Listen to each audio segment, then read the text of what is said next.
उसका नारा था आज़ादी, अपने फैसलों में आज़ादी, मुल्क की पॉलिसी में आज़ादी। वो किसी का भी दबाव नहीं चाहता था। वो चाहता था कि हम अपने मुल्क में अपनी मर्जी से रहें, अपने फैसले अवामी राय से करें।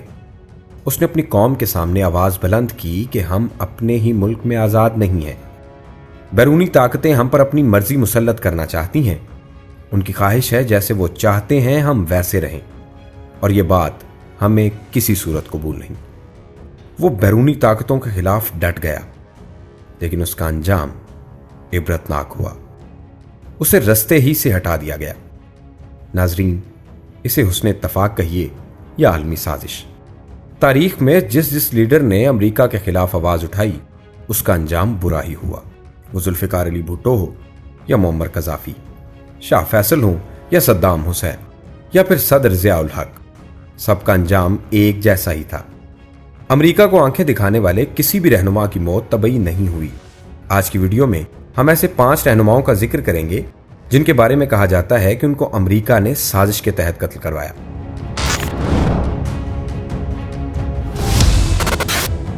सबसे पहले जिक्र करेंगे शाह फैसल का। फैसल बिन अब्दुल अजीज आले सऊद 1964 से 1975 तक सऊदी अरब के बादशाह रहे। वो अप्रैल 1906 में पैदा हुए। फैसल ने नौजवानी में ही अहम कारनामे अंजाम देना शुरू कर दिए। हिजाज उन्होंने ही फतह किया था। 1920 में उन्हें हिजाज का गवर्नर मुकर्रर किया गया। 1934 में यमन के खिलाफ जो कामयाब फौजी कार्रवाई की गई थी वो शाह फैसल की ही सरकर्दगी में की गई थी। वो यमन में बंदरगाह हदीदा तक पहुंच गए थे, और अगर इब्ने सऊद जंग बंदी पर राजी ना होते तो फैसल आसानी से बाकी यमन भी फतह कर लेते। शाह फैसल बचपन से ही इस्लाम पसंद जाने जाते थे। वो इत्तेहाद उम्मत के अजीम दाई थे, लेकिन उनका अंजाम दर्दनाक था। 25 मार्च 1975 के रोज शाह फैसल सऊदी अरब के लोगों से मिल रहे थे। इंतजारगाह में कुवैती वफ्द भी उनसे मिलने का मुंतजिर था।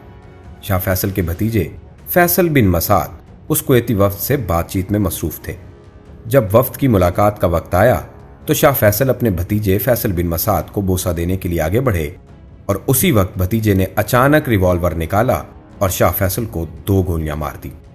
कातिल ने पहली गोली उनकी ठोड़ी और दूसरी कान पर मारी।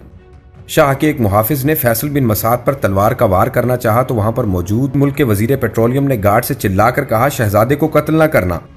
फैसल बिन मसाद इस दौरान इत्मीनान से वहीं खड़े रहे और गार्ड्स ने उन्हें गिरफ्तार कर लिया।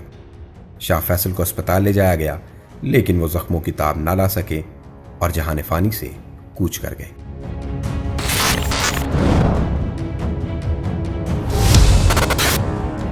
सद्दाम हुसैन।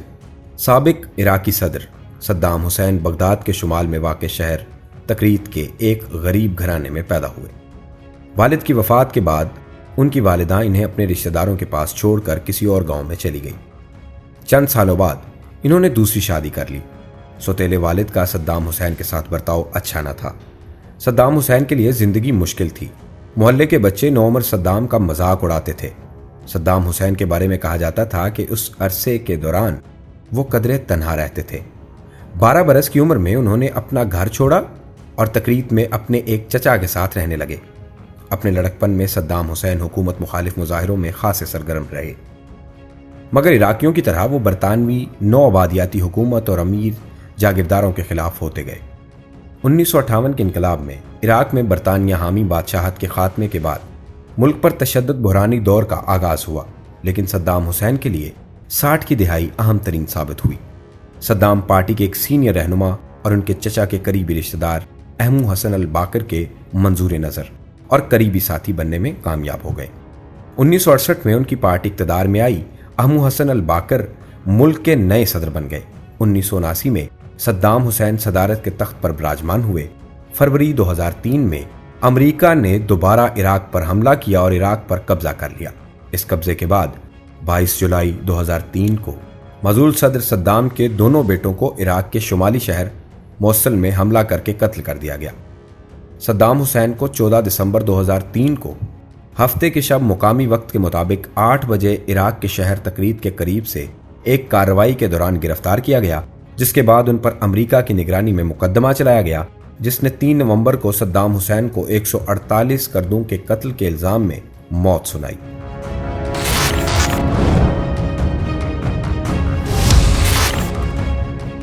معمر القذافی، جنہیں کرنل قذافی کے نام سے بھی جانا جاتا ہے، 1969 سے 2011 تک لیبیا کے رہنما رہے۔ وہ 7 جون 1942 کو پیدا ہوئے، ریاست ہائے متحدہ امریکہ بنانے کے بڑے حامی تھے۔ انہیں افریقی اتحاد، جس میں 53 افریقی ممالک شامل ہیں، کا صدر چنا گیا۔ معمر قذافی نے بھی الزام عائد کیا تھا کہ ان کے قتل کی سازش ہو رہی ہے۔ کرنل قذافی نے اپنے آخری خطاب میں کہا تھا، میں نے 40 سال یا اس سے بھی زیادہ عرصہ حکومت کی۔ میں نے لوگوں کو گھر، اسپتال، اسکول اور بھوک کی حالت میں انہیں خوراک دینے میں کوئی کسر اٹھا نہیں رکھی۔ اب مجھے فوجی تاریخ کی سب سے بڑی طاقت کے حملے کا سامنا ہے۔ یہ مجھے قتل کرنا چاہتے ہیں۔ مجھے مرنے کی خواہش نہیں، لیکن اگر مجھے اپنی سرزمین اور اپنے لوگوں جو میرے بچے ہیں کو محفوظ رکھنے کے لیے مرنا بھی پڑا تو میں اس سے گریز نہیں کروں گا۔ اپنی اس تقریر کے ذریعے میں صلیبی جنگ لڑنے والے نیٹو ممالک کو بتا دینا چاہتا ہوں کہ میں ان کے حملوں اور ان کے مظالم کا ڈٹ کر مقابلہ کروں گا۔ 2011 میں نیٹو اور قبائلی باغیوں نے قذافی کے خلاف جنگ شروع کر دی۔ 20 اکتوبر 2011 میں حملہ آوروں نے معمر قذافی کو قتل کر دیا۔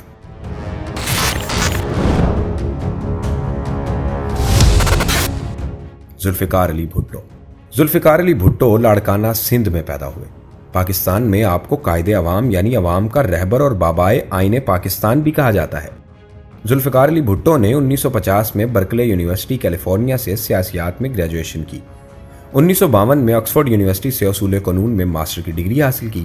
اسی سال مڈل ٹیمپل لندن سے بیرسٹری کا امتحان پاس کیا۔ پہلے ایشیائی تھے جنہیں انگلستان کی ایک یونیورسٹی ساؤتھ ہمپٹن میں بین الاقوامی قانون کا استاد مقرر کیا گیا۔ کچھ عرصہ مسلم لاء کالج کراچی میں دستوری قانون کے لیکچرر رہے۔ دسمبر 1967 میں پاکستان پیپلز پارٹی کی بنیاد رکھی۔ 1970 کے عام انتخابات میں پیپلز پارٹی نے نمایاں کامیابی حاصل کی۔ وہ دسمبر 1971 سے 13 اگست 1973 تک صدر مملکت کے عہدے پر فائز رہے۔ 14 اگست 1973 کو نئے آئین کے تحت وزیر اعظم کا حلف اٹھایا۔ 1970 کے عام انتخابات میں دھاندلی کے الزامات کے سبب ملک میں خانہ جنگی کی سی کیفیت پیدا ہو گئی۔ 5 جولائی 1977 کو جنرل محمد ضیاء الحق نے مارشل لا نافذ کر دیا۔ ستمبر 1977 میں ذوالفقار علی بھٹو کو نواب محمد احمد خان کے قتل کے الزام میں گرفتار کر لیا گیا۔ 18 مارچ 1978 کو ہائی کورٹ نے انہیں سزائے موت کا حکم سنایا۔ 6 فروری 1979 کو سپریم کورٹ نے ہائی کورٹ کے فیصلے کی توثیق کر دی۔ 4 اپریل کو انہیں راولپنڈی جیل میں پھانسی دے دی گئی۔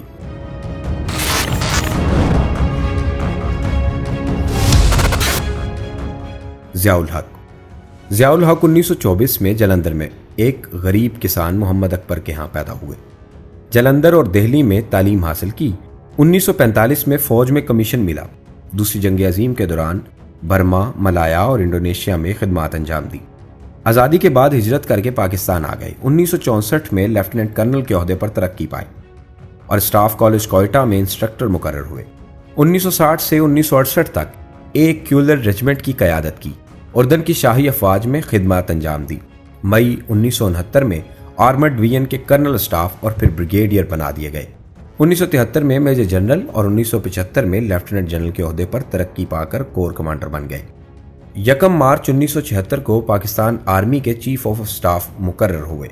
17 اگست 1988 کو صدر ضیاء الحق بہاولپور کے قریب ٹامی والی فائرنگ رینج میں امریکی ساختہ M1A1 اور مقامی طور پر تیار کردہ الخالد ٹینک کی آزمائشی کارکردگی دیکھنے آئے۔ بہاولپور ایئرپورٹ سے ان کے طیارے نے 3:30 بجے پرواز بھری۔ صدر ضیاء الحق کے ساتھ امریکی ساختہ C-130 ہرکولس طیارے میں joint chief of staff committee کے chairman general Akhtar Abdul Rahman, chief of general staff general Afzal, major general Mohammad Hussain کے علاوہ پاکستان میں امریکی سفیر آرنلڈ رائفل اور defence attaché brigadier general Herbert Wassom سمیت 29 افراد سوار تھے۔ طیارے نے اڑان بھری ہی تھی کہ کچھ ہی دیر بعد فضا میں دھماکہ ہوا اور جہاز ملبے کا ڈھیر بن گیا۔ جہاز میں سوار کوئی بھی فرد زندہ نہ بچ سکا۔ آج بھی یہ رائے عام پائی جاتی ہے کہ اس طیارے کو باقاعدہ پلاننگ کر کے بم سے اڑایا گیا۔ ناظرین، امید ہے آپ کو ویڈیو پسند آئی ہوگی۔